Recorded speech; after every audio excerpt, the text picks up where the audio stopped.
passe super, l'artiste, super, encore un but sensationnel.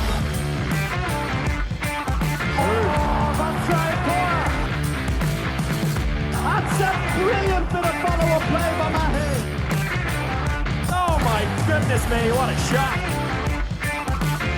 Sagosen setter det hen! Han setter den! Vi i semifinale igjen!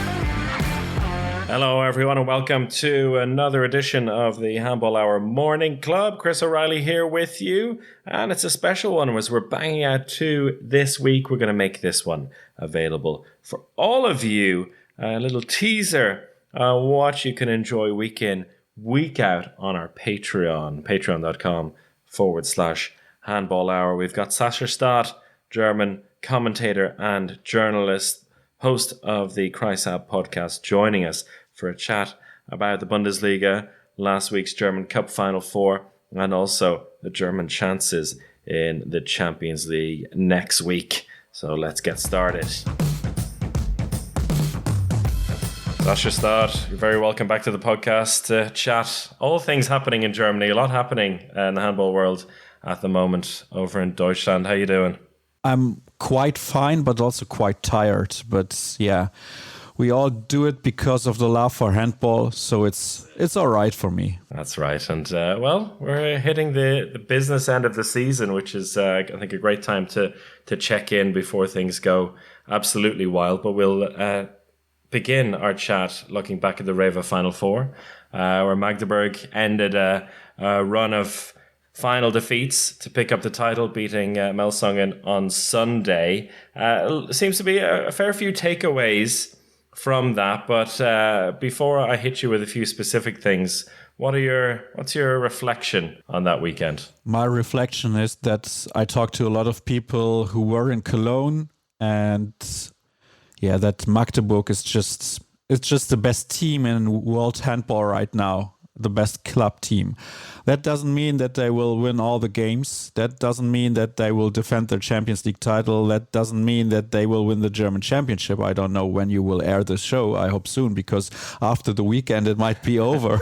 But still, it'll be today. Don't worry. It's all right. So I think that's probably the takeaway, the biggest one, that this team is so dominant. I mean, they lose their number one goalkeeper and still they're able to put in their number two, who's a very good keeper, by the way, Sergio Hernandez from Spain. But when he joined there, I think Bennett Wiegert wasn't 100% convinced that he could be the solution. And still, Nicola Portner, he improved, especially in the Champions League and towards the end of last season. And Sergio Hernandez, every time he has stepped in during this season, he has shown that he's a very, very good keeper. And that was the same on the weekend.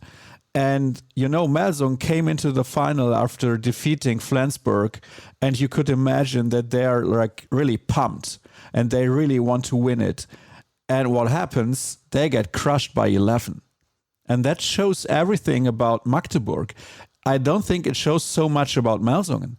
It shows that Magdeburg is so dominant. It's insane. It's really insane. They will lose Janus Marason after the season, but I think they will be able to replace him in a decent way, like they did the last few years when they lost veterans. Marco Bezjak left the team. He was a key player for them, I think, in the locker room, and still, no problem. Felix Klar joins, and the team is even better than it used to be. It's really crazy. The way they play handball is really impressive, and that's what I like about the team.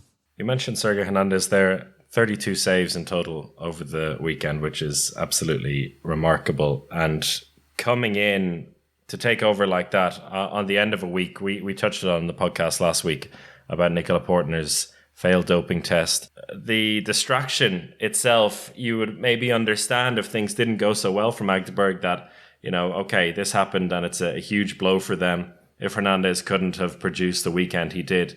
But Magdeburg simply didn't allow that to be a distraction or something to bring them down for that weekend. And what I find really remarkable about this is, although Magdeburg have only in the last, now this is maybe the third season where they've they've hit the heights they have now, as in winning the Bundesliga 2 seasons ago, the Champions League last season, potentially everything this season.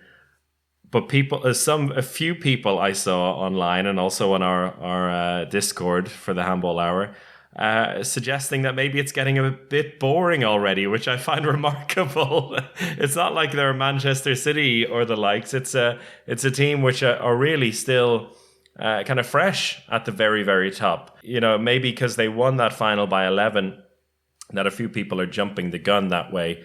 But I assume you're not bored by this brilliance of the team. No, and I think it's a different brilliance compared to the domination of Kiel in the past, because Kiel used a lot of big, strong players who were already good players when they joined the team.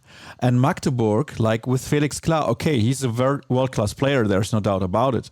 But I don't think that he's already at his peak, He has still 2 or 3 years left to develop. Then he will reach his peak, and then he can stay at the peak like 4 or 5 more years. I don't know. But that's the difference. Also, Gisli Christiansson, when he came over from Kiel after his shoulder injury, Magdeburg was patient with him. He was able to develop into the player he is today. That's the same with other players they have. Look at their left wings, for example. Lukas Mertens and Matthias Musche, they're not the best left wings in the world, but they team up to be a very good tandem on the left wing for Magdeburg. And I doubt that they will sign some other big name players on that position in the future, because they like to build from within. I mean, both of them, they joined at a very young age. Mertens came from another team, and Matthias Musche obviously is a kid of Magdeburg, a kid of the city. But still, I don't think I can be bored right now. Maybe in 5 years, when they win all the titles again, I will be bored a little bit. But I think it's really impressive. And what impresses me the most is actually they don't do it with the most money of all the teams in Germany, because there are other clubs who have more money. Obviously, they earn more money by winning the Champions League, by winning the Super Globe 3 times. So that impresses me. And when you look back 3 years ago, they were able to win all competitions until the very last day. They stayed in all competitions. Last year, they didn't win the league, but they were able to win the league on the last match day. They won the Champions League. They lost the cup final, but they were able to be in that cup final. The year before, they won the German championship. They lost the cup final, and they lost the final of the European League. The year before, they won the European League. So they are competing in all competitions. It's really insane, and hats off, because you have to stay hungry all the time. But they have worked so hard and they've played so well that they got such a confidence, because I still remember last year when they came back to the Champions League after a long time, they struggled in the beginning. They also struggled at the beginning of this Champions League campaign, and they ended up winning their group. It's just insane. It's insane. A word on Melsungen, who, as you said, it maybe didn't say so much about them, that final. It feels like they had as close to a perfect game as they were ever going to have in that semi-final, though, against Flensburg, which I found incredibly impressive. It left me doubting whether they could replicate it on Sunday. Turned out they couldn't. Although they still kept themselves in the game despite not playing at their very best for the first half.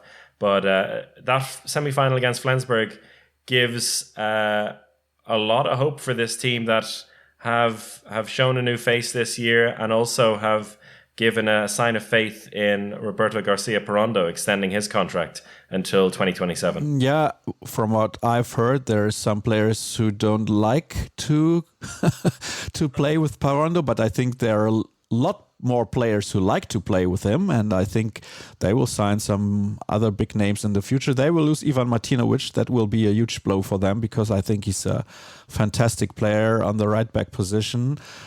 I would say that when you look at the season of Melsungen, and on Thursday they won easily at Rhein-Neckar Löwen, although everybody's winning there, by the way, but that's a different matter.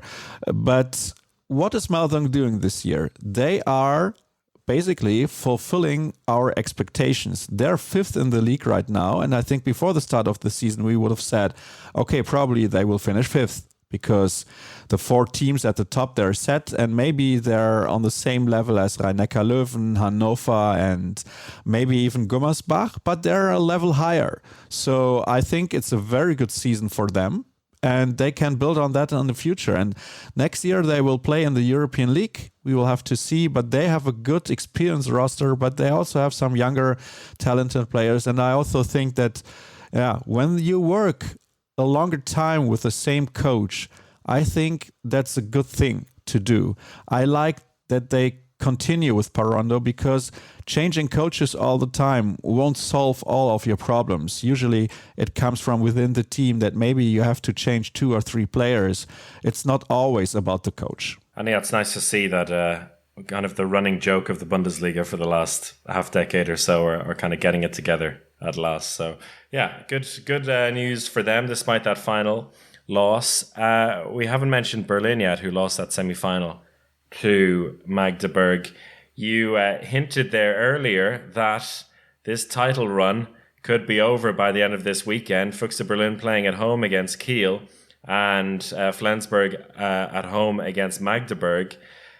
What way do you see this run-in going now with the final 6 or 7 games? Berlin at the moment on top, but Magdeburg with a game in hand, and winning that game in hand would put them 1 point ahead.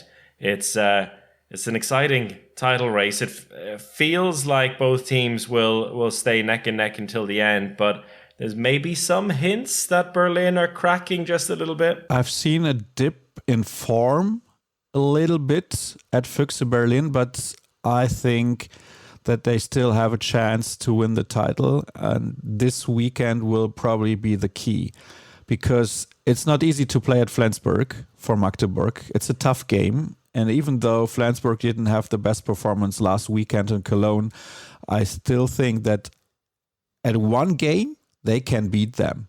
You know, Magdeburg is not unbeatable. They lost at Hanover as well. So it's not like we are imagining that something really strange will happen. And Berlin can beat THW Kiel, but they can also lose against them. So this weekend will be amazing to watch, actually. It will be great to follow, and that's why it's the best league in the world, because I think it's the most entertaining as well, because it's very hard to predict who will win the games. You know, it could go either way. I don't know what to predict for tonight. I don't know what to predict for Sunday, even though those 2 teams are well ahead of the others. And still, it's almost impossible to say how the games will develop. And we don't know what Magdeburg will do once maybe Sergej Hernandez doesn't have a great game. Maybe he has a solid game, but they need a spark in net, and then Aggeforce will come in and he won't perform. We don't know that. So it might be crucial. I think the team is highly motivated. They're absolutely 100% behind Nicola Portner, but it's hard to predict.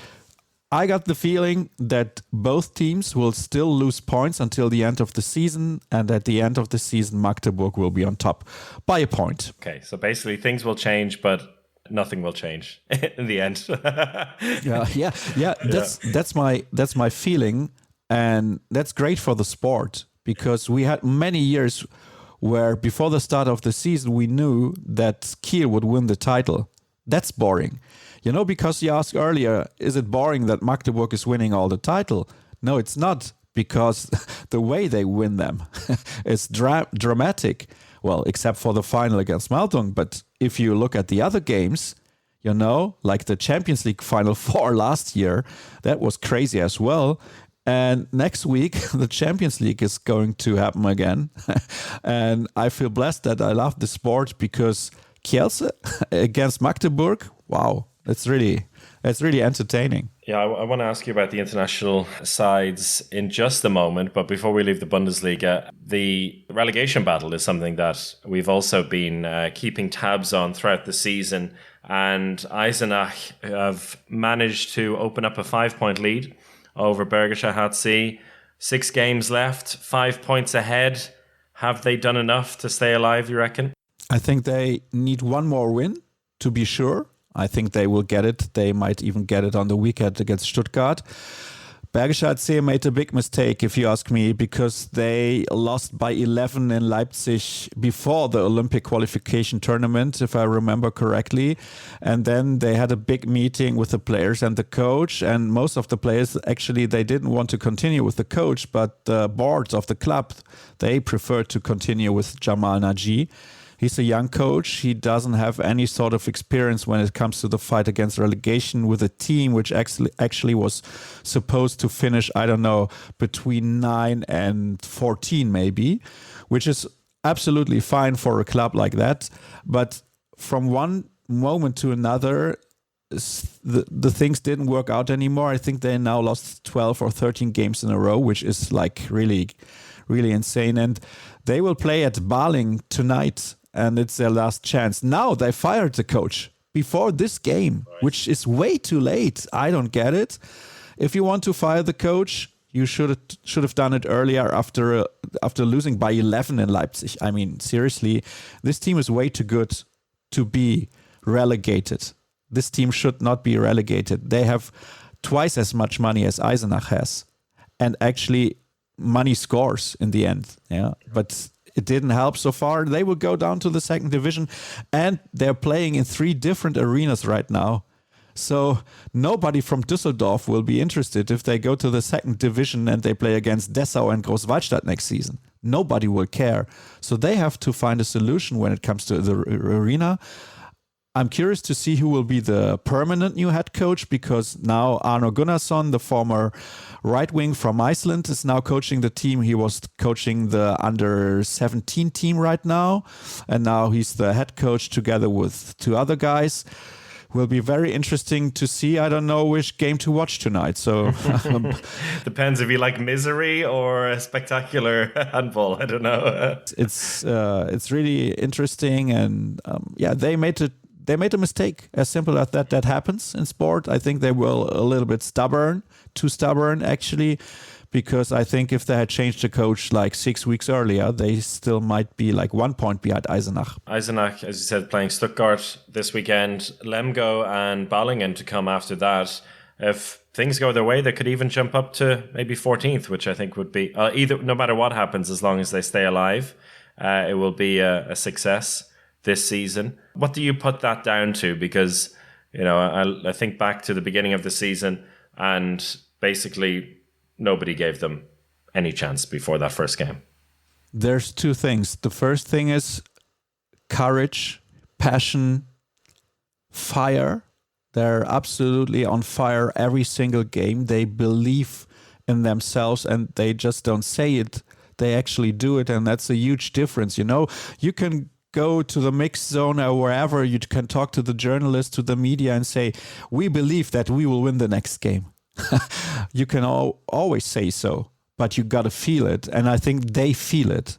They feel that even if they're down in the first half against the team they might beat, they are able to beat them because they've done it enough times during the season, and that gives them the belief they need to beat Bergische HC, which they did away from home like a few weeks ago and stuff like that.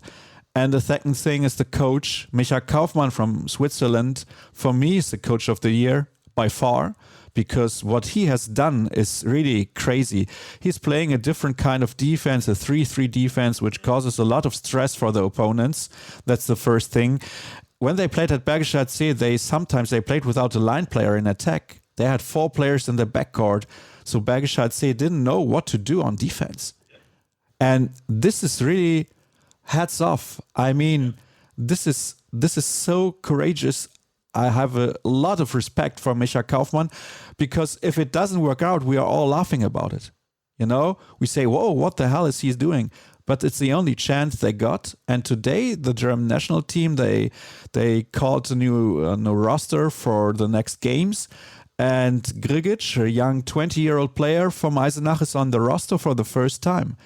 And it's because he's playing well. So it will be very interesting to see what they will do next season in case they stay in, because they will lose Manuel Zehnder, the Swiss playmaker.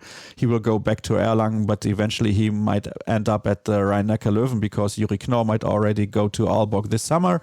But still, it's really, really great for the sport of handball, that something different is working out, and that way you have a story. And they had 1,000 fans going with a separate train going to Leipzig. The team won there, although they were down by 5, they still won the game, and the team went back home, not with the team bus, but with the train and the fans. That's amazing. To have something like that, and it says a lot about the community they've built in the club. And if you have that, then it's a great foundation to build on, and hopefully they continue to do that. Should they, and let's say, assuming they survive this season. You mentioned the international games. Big week coming up next week, both in the men's and women's Champions League. In the German aspect, you've got Magdeburg facing Kielce, Kiel at Montpellier, and Bietigheim going to Odense over the next couple of weeks as well, which the fact that Bietigheim are in this stage, I think, was one of the surprise results of the playoff, but also good to see. What do you reckon about the 3 German teams' chances of making it to the Final Fours? I think the best chance is the chance Kiel has against Montpellier. I think they're the superior team, which doesn't mean that they will beat them, because playing in Montpellier is not easy. But Montpellier, it seems, is already focusing on the Champions League right now, because I think in the French league, Nantes is on the best way to secure the second spot behind PSG. So I guess that Montpellier won't be in the Champions League next season, and I think they really want to show that they belong there. So that might be by upsetting Kiel, which doesn't have a good season in the Bundesliga. It's the worst season in a long time, actually. And I'm not convinced by the way they play handball. I don't like it. That's the difference to Magdeburg, for example. Winning can be boring, but it's not boring in the case of Magdeburg. And Kiel usually win using their power, their physical strength. And when all those veterans get a little too old, that doesn't work anymore, and they need to bring in fresh blood. They will bring in Emil Madsen from GOG, and I think that will help them. But right now, I think chances are like 65-35 for Kiel to advance. With Magdeburg, it's really different, because we all know Talant Dushabayev and this Kielce team. They are playing to win this Champions League title. That's their main goal every single season. Talant Dushabayev can rely on Andreas Wolf right now because he's back. He can rely on Alex Dushabayev because he's back. Delaney just extended his contract. I think they're in a good mood. They played very well in the playoffs against GOG. This one is really hard to predict. I think it's more on the first leg than on the second leg, actually. If Magdeburg is able to come back home with a good result, they will go to the Champions League Final Four. And then when it comes to Bietigheim, I was in Ludwigsburg for the first leg against ICAS in the playoffs. And I was thinking, that was a sluggish game, so to say. Very error-prone, but still they managed to win by 2. And before the return, I was quite sure that ICAS would advance to the quarterfinals, because I had seen ICAS in Metz this season. They were the only team to win in Metz this year in the Champions League. And so I was quite sure that they will just run over Bietigheim, and they didn't. So this is why this time in the quarterfinal, I'm not sure if Odense will go through. They are better than ICAS, and they're also better than Bietigheim on paper. But Bietigheim is really motivated right now, because nobody thought that they will go to the quarterfinal. In the end, I think Odense will go to the Final Four, but still, this might be closer than most people expect. These are all 4 quarterfinals in the Women's Champions League. They offer the possibility of some mayhem, which in 1 or 2 games happens for sure. You never quite know what way they're going to turn. The home and away legs definitely seem to matter less to some teams than they do in the men's side. But yeah, exciting weeks to come. Thanks so much, Sascha, for your time this Friday afternoon. Have a great weekend, and we'll talk to you again soon. We'll do. Thanks, Chris. Thank you, Sascha. Thanks again to Sascha Staat, and thank you all for listening to this bonus Morning Club episode on a Friday. We'll be back next week with some Champions League specials, quarterfinals of both the men's and women's competitions coming up. So we got some interviews with players and some previews from both competitions. So stick with us and make sure to follow us on patreon.com/handball hour if you haven't already. Until the next time, everyone, take care and goodbye.